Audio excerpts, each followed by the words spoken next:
ඒයි මල්ලි ඔයා පහසිකයි පන්තියෙන් ළමෙක් නේද? අපිට ආරංචිය ළමයිගේ 62 පුටුවට ගාලයි කියලා. ඔව්. ඔව් මේ පයසිකන්න තමයි. ඒත් මන්න හිතන්නේ එයා 62කට ගහලා කියලා. ඔව් එයා කියන්නේ එයා අක්බවට ගෙවුවා කියලා තමයි. ඒ උනාට ගාලා තියෙන 62කට කකුල් එක වැද්දේ තියෙන්නේ. සාමුසේ වයි දාන්න 62 ඔය. හරි දැන් මම කොහොමද හරියට විශ්වාස කරන්නේ? අනික ඔයාලට සාක්ෂිත් නැහනේ. මේ වල්ල මගේ ඔලු ගෙඩිය අරු ගැටටත් ගාලා මගේ ඔලුවට වැඩ දීලා ගිය පිස්සු. කමෙන්ට් එකට බෝල් වෙලා ඒගොල්ලෝ ඇටේ සැලුවා අයියකෝ වෙන මොකක් හරි උනා නම් මොනවා කරන්නේ නැද්දෝ කිව්වා. මම යනවා යන්නේ.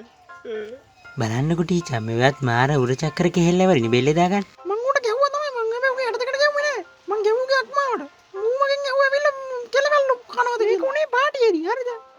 දැන් අපි හිටියා එතන. දැන් මූ එක සැරේම ඇවිල්ලා මගෙන් කෙලවල්ලු කනවද කියලා ඇහුවා. මම ගැහුවා ගාගෙන ගිල්ල පයින් ගැහුවා ඉතින් කොහෙට වැදුනද කියලා දන්නේ නෑ. අක්මාවට තමයි ફોකස් කරේ. කොහෙට වැදුනද ඉතින් දන්නේ නෑ. ඔච්චරයි උන්නේ. ඔයා කියන විදිහට ඔයා ගහලා තියෙන අක්මාවට. හැබැයි පොලිසිය කට්ටිය කියන්නේ ඔයා 62කට ගැහුවා කියලා. හරි මම පිළිගන්න. මම 62කට තමයි ගැහුවේ. මාමීගේ මේරලා දෙන්නකෝ. කනමයි චොකලට් ෆින්ගර්ස්. නෑ එතකොට කමන්නේ. ඒ පළහොත් තියන්නේ. අපිට වෙන කරන්න දෙයක් නෑ ටීචර් මේ බාර වෙන්න තමයි තියෙන්නේ. ඔයා කියනවනම් ඉතින් ඒක කරමු ඉතින් වෙන කරන්න දෙයක් නෑනේ. නැත්නම් ඉතින් මට තැංගියෙන් ඉන්න බෑනේ අවතිස්සෙම. ඕ බාර වෙන්න කලින් මෙන්න ළඟටම ඇවිල්ලා. ආව ආචුටි උඹලව දාගන්න. අපි මේ පැත්තේ එන්න තමයි හිටියේ. ඊට කලින් ඔයාවනේ අපි එක්කන් යන්නේ. මං ජනන් දැන් මම නෑ මං අද ගෙදර යනවා සුගම මතේ පාරගෙන.